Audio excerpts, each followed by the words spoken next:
காலபுருஷ தத்துவத்துக்கு 8வது வீடு, முருகப்பெருமானின் ஆசி பெற்ற வீடு, செவ்வாயின் அந்த கடின உழைப்பு, பாதுகாப்பு, போராடும் குணம், இதெல்லாம் பார்த்தீங்கன்னா அதிகம் பெற்ற விருச்சிக ராசி அன்பர்களே, உங்களுக்கு இந்த மாதம் எப்படி இருக்கு அப்படின்றத நம்ம பார்ப்போம். ஜூலை மாதம் என்ன பலன்கள் இருக்குன்றத நம்ம விரிவா நம்ம பார்க்கலாம்.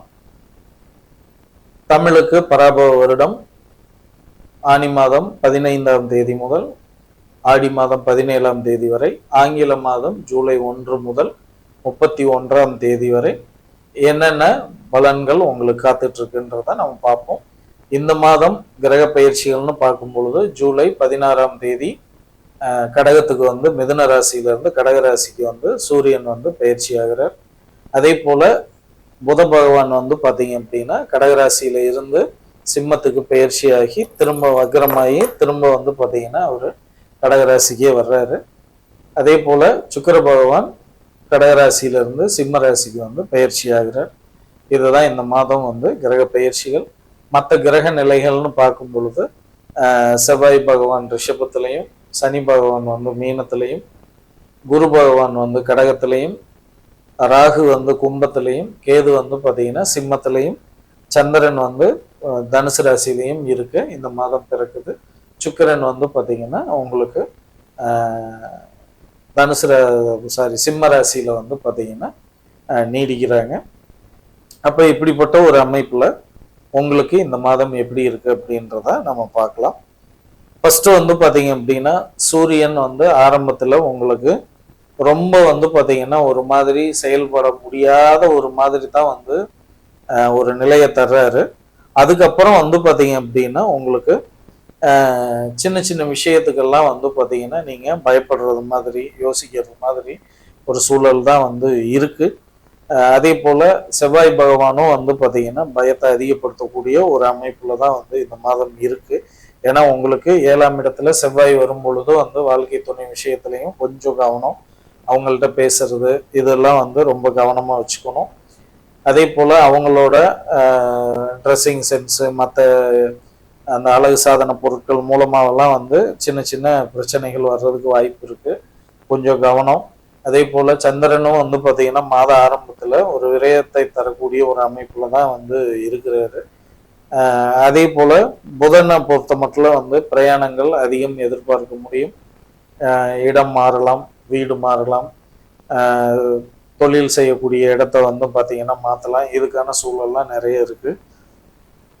இவ்வளவு நாள் யோசிச்சுட்டு இருந்தவங்க இப்போ இடப்பெயர்ச்சிக்கு உகந்த மாதமா இருக்கு, நீங்க பிளான் பண்ணலாம்.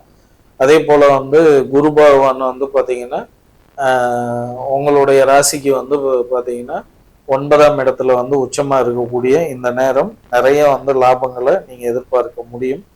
நிறைய பார்த்தீங்கன்னா வஸ்திரங்கள் சேர்க்கைன்றது இந்த இதுல ரொம்ப நல்லா இருக்கு. உங்க குருமாரர்களை நினைச்சுக்கோங்க, இன்னும் ரொம்ப எஃபெக்டிவா வேலை செய்யும். அதே போல சுக்கிரனோட நிலைன்னு பார்க்கும் பொழுது கொஞ்சம் கவனம். நீங்க கையாளக்கூடிய பொருட்களை ரொம்ப பத்திரமா பாதுகாக்க வேண்டிய ஒரு அமைப்புல இருக்கு. கேர்லெஸ்ஸா விட்டீங்க அப்படின்னா அந்த பொருள் வீணாகிறதுக்கு வாய்ப்பு இருக்கு. சொந்த பந்தங்கள் வீட்டில் பார்த்தீங்கன்னா சண்டை சச்சரவுகள் வேண்டாம், உட்காந்து பேசி தீக்கிறதுக்கு வழியை பாருங்க. இடம்னால கட்டின வீடுனால, பழைய வீடுனால, அதே போல நிலத்துல தண்ணி ஊத்துற பிரச்சனை மாதிரியான சில விஷயங்கள்னால சண்டை சச்சரவுகள்லாம் வர்றதுக்கான ஒரு சூழல் இருக்கு. ரொம்ப அமைதியா போறதுக்கு பாருங்க, சுமூகமா பேசி தீக்கிறதுக்கு பாருங்க. சனி பகவானும் பார்த்தீங்கன்னா உங்களுக்கு அந்த செலவுகளை அதிகப்படுத்தக்கூடிய ஒரு அமைப்புல தான், சேதங்களை அதிகப்படுத்தக்கூடிய ஒரு அமைப்புல தான் இருக்காரு. அதனால ரொம்ப ரொம்ப கவனம். சொந்த பந்தங்கள்கிட்ட பார்த்தீங்கன்னா கவனமா இருங்க. அவங்கள்ட்ட எல்லாம் அதிகம் பேச்சுவார்த்தையெல்லாம் பார்த்தீங்கன்னா தேவையில்லாத பேச்சுவார்த்தைகளை குறைச்சிக்கோங்க. ரொம்ப பார்த்தீங்கன்னா ஷார்ட்டா முடிச்சுட்டு வர்றதுக்கு பாருங்க. அவங்கள்ட்ட தேவையில்லாத ஆர்குமெண்ட்ஸ் எல்லாம் வேண்டாம். அதே மாதிரி பண விஷயத்துல பார்த்தீங்கன்னா விரயங்கள் உருவாக வாய்ப்பு இருக்கு. தேவையில்லாத வீண் செலவு, வெட்டி செலவுகள்லாம் இந்த மாதம் வாய்ப்புகள் நிறைய இருக்கு. அப்போ எல்லா கிரகங்களுமே பார்த்தீங்கன்னா உங்களுக்கு கொஞ்சம் இந்த மாதம் வந்து பிரச்சனையை கொடுக்கக்கூடிய ஒரு அமைப்புல தான் இருக்கு. பட் இருந்தாலும் குரு பகவானோடது வந்து உங்களுக்கு எல்லா பிரச்சனையும் சால்வ் பண்ணிடும். பட் இருந்தாலும் குலதெய்வ வழிபாடு ரொம்ப ரொம்ப முக்கியமாக வச்சுக்கோங்க. நவகிரக வழிபாடு வைங்க. அதே போல் வந்து காலபைரவர் வழிபாட்டை வச்சுக்கோங்க. எல்லா விதத்துலையுமே வந்து பார்த்தீங்கன்னா ரொம்ப வந்து சிறப்பாக இருக்கும். பிரச்சனைகளுக்கு வந்து பார்த்தீங்கன்னா ஒரு முற்றுப்புள்ளி வச்சது மாதிரி இருக்கும், தெளிவு கிடைக்கும். அதனால பொறுமையாக வந்து பார்த்தீங்கன்னா இந்த மாதம் இங்கே இருந்து செயல்படக்கூடிய ஒரு மாதமாக தான் இருக்கு. இறை வழிபாடு செய்யுங்க.